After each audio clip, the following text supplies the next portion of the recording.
NFL insider Tony Pauline is our special guest on today's podcast as we talk NFL Combine, Giants draft, Giants rumors, and much more. That's coming up next. You are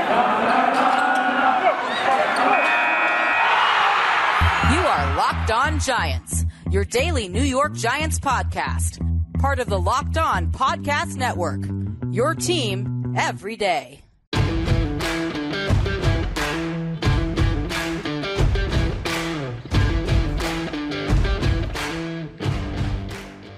Hello, New York Giant fans, and welcome to another edition of the Locked On Giants podcast, part of the Locked On Podcast family, your team every day. My name is Patricia Traina, and happy hump day to everybody. It is Wednesday. We're right smack in the middle of the week, and we have another big show for you today. Big show, I think is how Ed Sullivan used to say it. But joining me on today's show is NFL insider Tony Pauline. And we talked a little bit about the NFL Combine. We talked about some of what he's hearing about the New York Giants. Just a variety of topics. Tony was most generous with his time, and I certainly appreciate him taking the time to come on with me. Tony is, of course, a podcaster with the BLEVE network. He is also a NFL insider for Pro Football Network, and he had some great stuff to talk about. So I'm going to play that interview for you in just a moment. But before I do, I now have some clarity on the next few days as far as the shows go. I was kind of waiting to make sure things fell into place. So let me tell you the lineup that we have for the rest of the week going into next week. I've actually put several shows into the can for next week. But anyway, Tony Pauline today. Then on Thursday, I have ESPN's Jordan Reed, who came on, and we were talking about some of the prospects that have been linked to the Giants, the draft prospects, and doing kind of like a comparison as to who might be the best fit. On Friday, we have the live 2-hour show with the entertainer. You'll be able to drop by if you want. We'll kick it off at 11 a.m. and you'll be able to drop by, ask your questions, get involved in the chat. It's always fun when Chris is on the show with me, and the 2 hours will go by so fast. So hope you will check that out as well. And of course, that show will also be recorded for those of you unable to see it, or those of you who like to get the podcast on our audio platforms. So that will be available to you. Then on Monday, now I can reveal who the Giants player was that I interviewed, since the interview has already taken place. But on Monday, I have a one-on-one exclusive with New York Giants cornerback Adoree Jackson. And then the plan for next Tuesday is going to be Twitter Tuesday. That'll be coming back. We didn't have it this week because I had all these other special shows planned for you. And then, of course, on Wednesday, free agency is right around the corner. So we will probably do a free agency preview on Wednesday, the 16th. And then we'll just keep you updated if and when the Giants make free agency moves. So much coming up on the Locked On Giants podcast. Hope you will check everything out. And if you have any questions, comments, you know how to get in touch with me. It's all in the show notes. So I look forward to hearing from you. All right, guys, we're going to kick it off now with my interview with Tony Pauline, NFL insider. And that's coming right at you now. And welcome back, everybody, to the Locked On Giants podcast. I am Patricia Traina, your host, and I am pleased to be joined by NFL insider Tony Pauline. He is with Pro Football Network. He is also one of the co-hosts of the BLEVE Draft Analyst podcast. Check that out at the BLEVE Network. Tony, thank you so much for taking the time, coming off of a very busy week, I'm sure, at the Combine. Yeah, it was kind of crazy. First, it's nice to be back with you again. And, it was nice to be back at the Combine. We didn't have one in 2021. I've been going to the Combine since 2001. It's changed a lot. I don't know that the change is necessarily for the better, but it's always a pretty busy week. Well, change is not always necessarily for the better, but let's hope, speaking of change, that the NFL puts the Combine back in Indianapolis. Yes. I've heard there's rumors that they might move it, and I'm not too happy about that. Yeah, I wrote an article about that. It was just posted at Pro Football Network. And you're right. They're talking about Los Angeles next year. I've heard someplace in Texas, Frisco, Texas, and everybody's against it, especially people in the league. I was with people in the league at the JW Marriott after the workouts, and they are dead set against it. As the article said, Indianapolis has always been and will be the best place for the combine for a variety of reasons. People like it. You don't have to drive to the workouts. You don't have to drive to anything. It's everything is easily accessible. But you know what? The league wants to monetize the combine. They want to commercialize it. They want to squeeze every potential cent out of the combine. So unfortunately, it's not looking good for Indianapolis. And what you just said, you hope that it's not moved out of Indianapolis, was the universal thought from people in the league, never mind those covering the combine.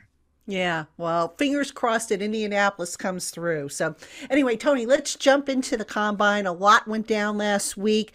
Let's start with your overall impressions and takeaways. Anything really jump out at you and surprise you or disappoint you with what you saw? Well, I mean, everyone was over the moon about some of the fast times, but this is just the natural progression of the way things happen. I mean, the players in the 90s were faster than the players in the 80s, and the players in the early 2000s were faster than the players, in the 1990s. So the players are just going to get faster and faster and quicker. It's just a natural progression as you get better athletes each generation. It's also more the specialized training. So some of those times really didn't surprise me. I mean, everyone keeps getting faster. I guess Deion Sanders is the outlier of it all. I think what disappointed me was you didn't see a lot of guys do the shuttles and do the three cone. And I think that was the end result of the workouts being so late in the day. I mean, go back in time where the workouts used to start at 9:00 in the morning. Guys would run the 40, run the 20-yard shuttle, run the three cone. Now, some of these guys, as we saw, working out till 10:00 at night, sitting around all day. And the end result was you didn't see too many guys, complete the entire workout, which was disappointing. Now, obviously, the workouts only tell you so much. You got to go back and you got to look at the film. But that said, is there any group that kind of solidified or improved its standing after these workouts that maybe wasn't up there with the others? I think the wide receiver group kind of solidified that it's a pretty deep class. We came into the pre-draft process thinking, wow, this isn't a real good receiver class, primarily because we've been so spoiled with 2 or 3 great consecutive receiver classes where there's great talent at the top and you had depth really through the third day of the draft.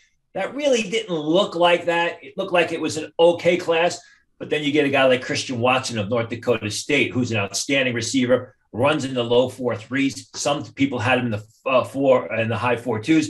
Coming into the combine, everyone's looking at him as a possession receiver. Now he can run that fast. You got to get him to play that fast. Bo Melton out of Rutgers, I think, had a phenomenal combine. Not just the 40, good three cone, good shuttle, had a tremendous position workout. So I think when you saw things like that, Sky Moore ran well. Kevin Austin Jr. of Notre Dame, who's a nice size receiver, a real good pass catcher, also had a great workout.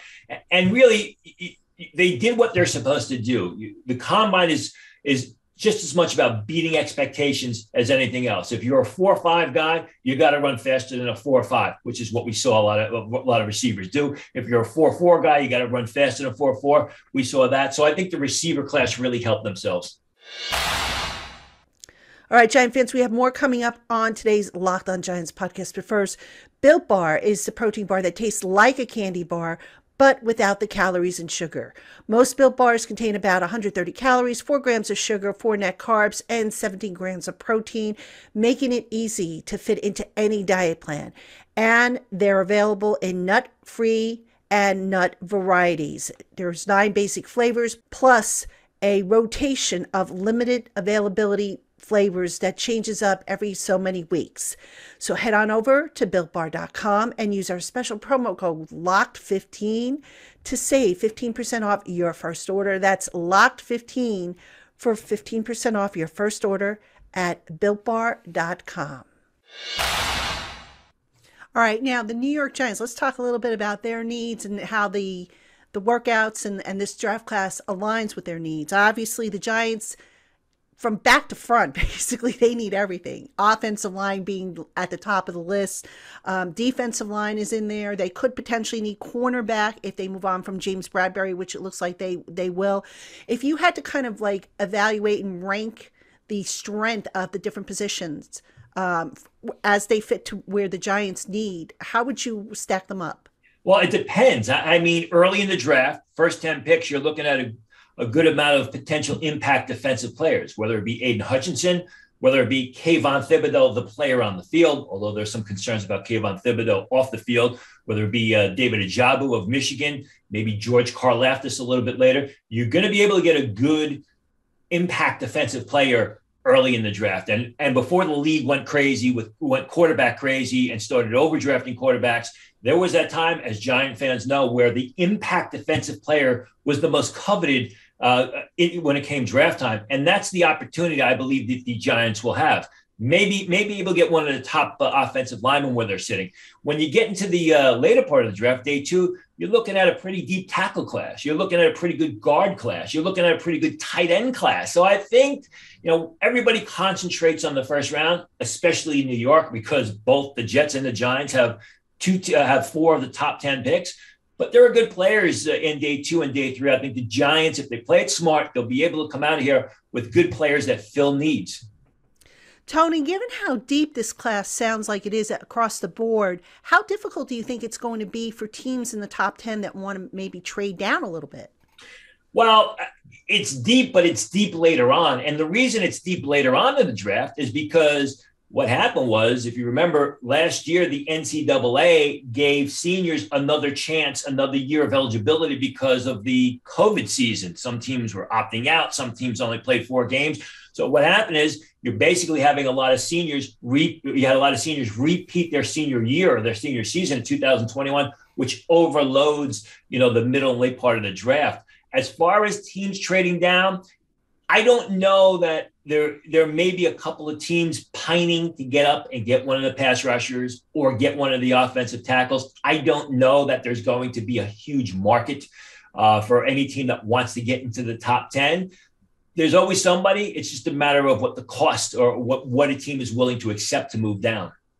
Now, this quarterback class, I've heard a lot of people say that this is not a particularly strong quarterback class, which in the past would be the driving factor, I think, if teams want to trade up and trade down and so on and so forth. What are you hearing regarding the quarterback class? I mean, a lot of teams do need quarterbacks, the Steelers, the Commanders. You can make an argument for the Panthers. I'm sure there's others that I'm missing. But do you think there will be a lot of movement for this quarterback class, or do you think people are going to just kind of look for seat warmers, if you will, this year and then look to next year's class? Well, I think a couple of things. It's not just what I'm hearing, but what I've been watching. I mean, because the foundation of it, I'm actually a scout who watches film 11 months a year. And the fact is this, it's not a great quarterback class. I mean, a lot of the guys either need a lot of work or they don't have great upside. Malik Willis could potentially be a very good starting quarterback in the NFL. He's got great skills. He's got a terrific arm. He's very athletic. He's got a lot of things going in his favor, but he needs time. I mean, Malik Willis makes some, jaw-dropping throws on occasion, but then he makes some head scratchers and you're wondering what happened. Why did the pass get away from him? You got Matt Corral of Mississippi, who is a terrific vertical passer. He can pick up yardage with his legs. He's smart, but he goes from a Lane Kiffin offense into the NFL. That's going to take some time. Everybody loves Kenny Pickett. Kenny Pickett had a tremendous senior season. I just don't know that Kenny Pickett has the great upside. I don't know that he's a vertical passer. I don't know how much more of a game manager he is. And then there's the issue with the small hands, which is an issue. So I think what's going to happen is, you talk about Pittsburgh. Pittsburgh could go out and sign a guy like a Mitch Trubisky in free agency, maybe a Marcus Mariota, and then draft one of these quarterbacks and really do the best thing for one of these quarterbacks. Have them sit for a year, whether it's Malik Willis, whether it's Matt Corral, a la what San Francisco did with Trey Lance, what Kansas City did all those years ago with Pat Mahomes. I think that is the best option rather than overdrafting. Carolina's in desperate need of a quarterback.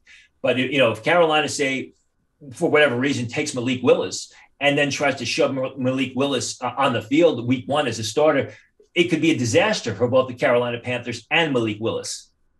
Yeah, definitely. Now, speaking of quarterbacks, I've got to ask you about Daniel Jones of the Giants. The feeling is that the Giants probably will not pick up his option year, which I don't think they should, by the way.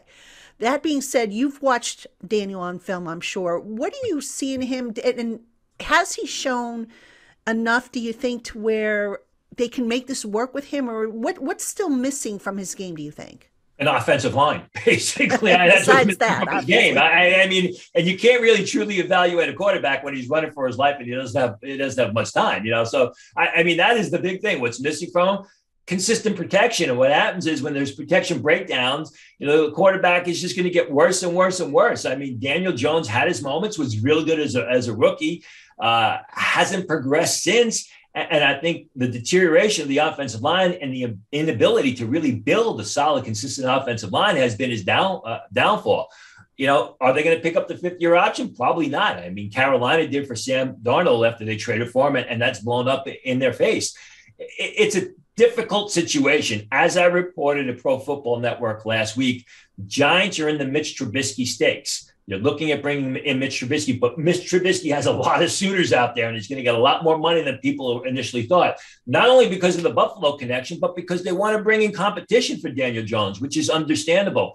The interesting thing is this. Remember, this is a brand new regime. None of these guys, whether it be the general manager, whether it be the head coach, has any connection at all to Daniel Jones. This is the quarterback they inherited. So they have basically the ability to try him for 1 year if they want to do that, or wipe slate clean and go with their own player at quarterback.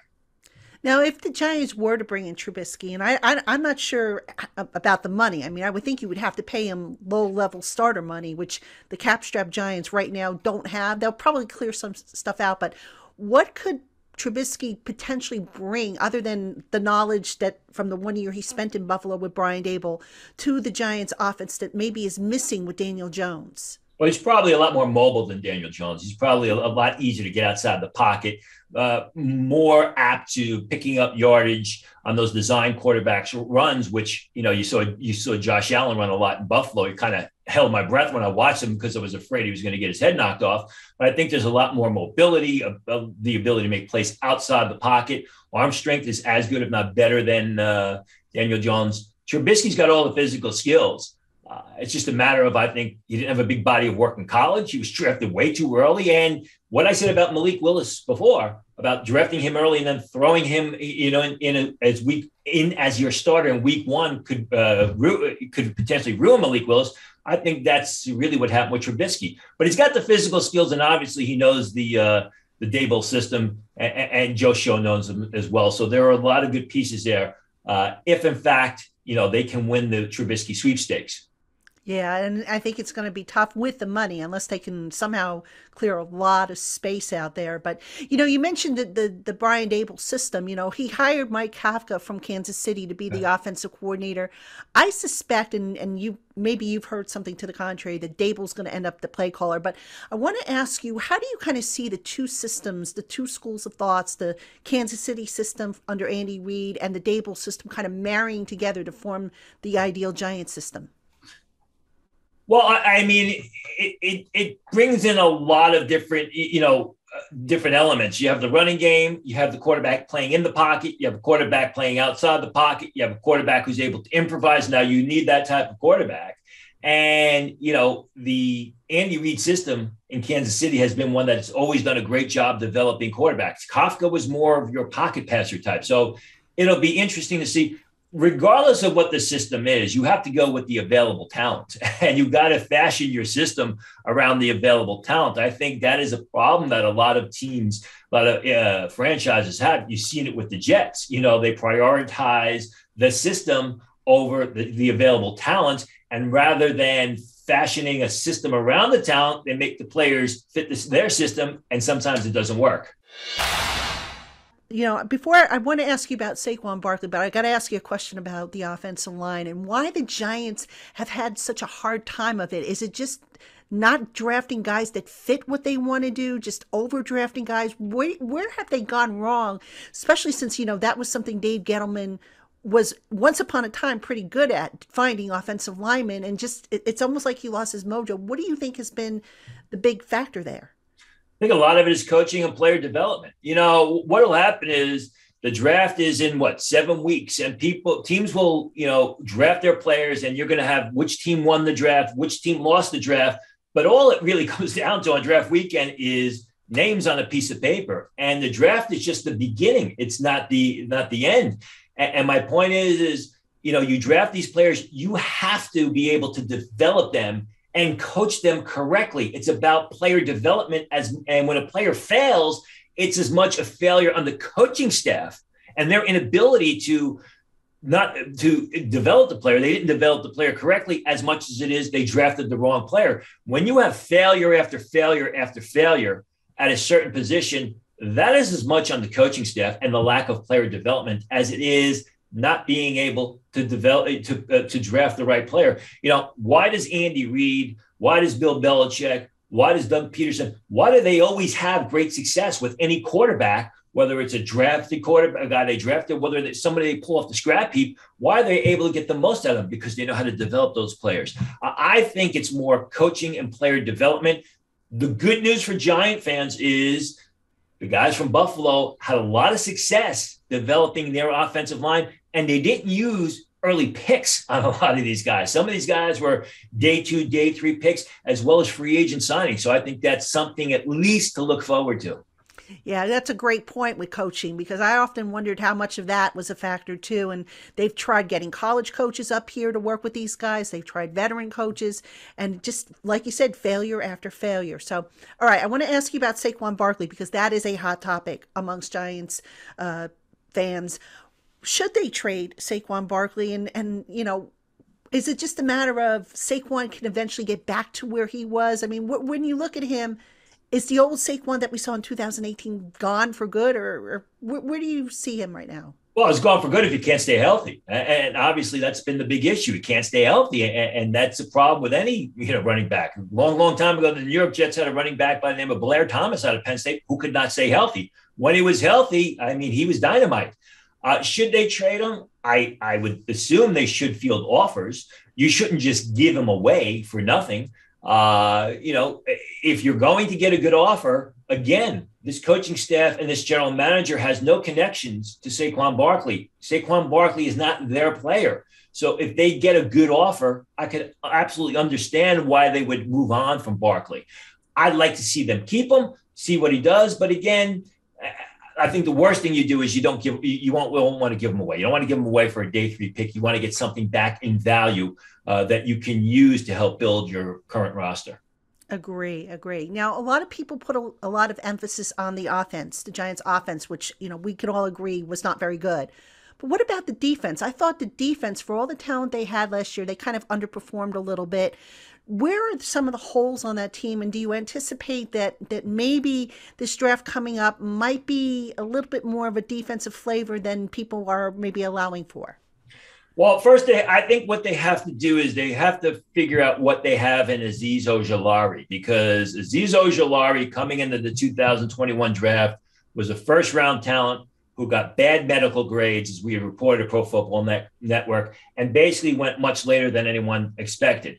When the Giants, when Azeez Ojulari was on the field at times last year, he was a tough guy to stop. He was a terrific pass rusher, but there seemed to be some disconnect between Azeez Ojulari and the coaching staff at the time.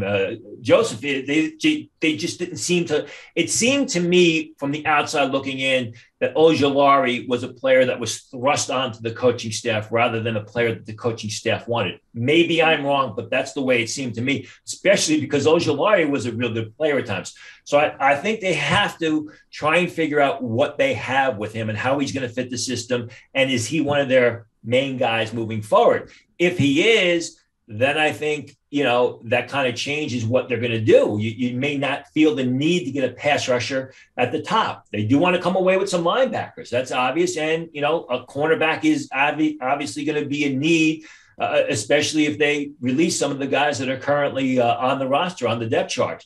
But I think for the most part, you've got to decide what you have with Ojulari. Is he going to be your guy moving forward, and then take it from there?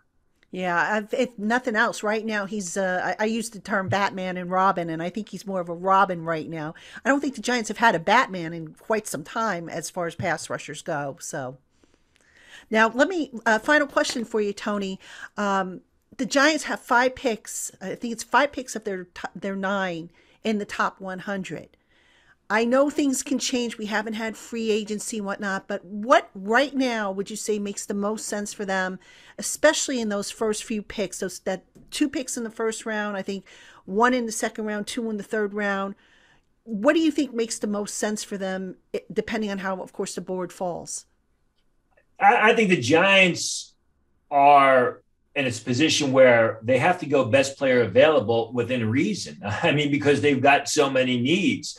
If you target positions or you target the draft to fill needs, you may end up passing over really good players. And then 2 or 3 years down the road, you say to yourself, well, we could have had player XYZ who is now an all-pro, and we got a guy who never lived up to expectations. So obviously, you want to come out of here with some offensive linemen, some guys in the secondary, some linebackers. But again, I mean, within reason, you want to continually go best player available, especially when you're the New York Giants. They're drafting so early because of obvious reasons. They haven't played well. And they're basically on their third coach in 6 years. You want to fill the talent with the best available talent. You do that by drafting best player available within reason, of course. Yeah, we hear that all the time, and people are like, well, what does that mean exactly? You've got to marry need up at some point. So well, yeah, you do. But I mean, you go back to Saquon Barkley. If you're going to keep Saquon Barkley and you're called to the clock at the top of round 2 and the best player available is a running back, obviously you're not going to take a running back. But if it's a situation where you have a real good receiver there and the next rated cornerback on your board is maybe a half a round later, you don't reach for the cornerback, especially if you've got a real good receiver staring there, although receivers not need. When you start reaching for players and filling needs 2 or 3 years down the road, it could turn into a disaster. Yeah, and that's the last thing this team needs is another disaster after the last decade and whatnot. But Tony, great stuff. Appreciate your time as always. He is Tony Pauline. You can find him at the Pro Football Network. You can also find him on the BLEVE Draft Analyst podcast, part of the BLEVE Network. Co-host is Chris Tripodi, I believe. Tripodi, correct. Yes, Tripodi. Okay. Come on, you're from New York. Say it right. I'm sorry. Well, actually, I'm from New Jersey. So okay, close enough. So anyway, Tony, thank you again. Giant fans, thank you for tuning in. We'll be back tomorrow with all new shows for you here on the LockedOn Giants podcast. You are Locked On Giants, your daily New York Giants podcast, part of the Locked On Podcast Network, your team every day.